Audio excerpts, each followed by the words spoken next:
মামা আমি হবে একটা ভয়েস দিতেছি, এই ভয়েসটা মামা সবাইরে দিবি, কেউ যাতে বাদ না যায়। যত মানুষের লগে তোর অ্যাড আছে সবাইরে কবি এই ভয়েসটা যাতে সবাইরে পাঠায়।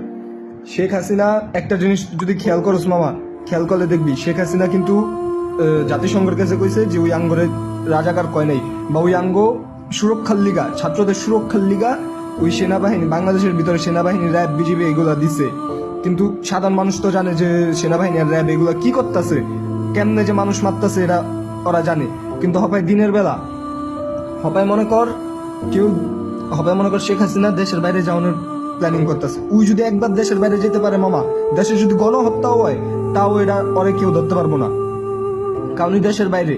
আর ওই র্যাব যে কয়টা খবর পাইছস যে ছাত্রলীগের একটা জিনিস কিন্তু জানোস, ছাত্রলীগের পোলাপাইন হপায় সবাই সামনে আইতেছে না, অল্প কয়েকজন আইছে, বাকি সবাই সব জায়গায় লুকায় রইছে। ওরা আজকে গণহত্যা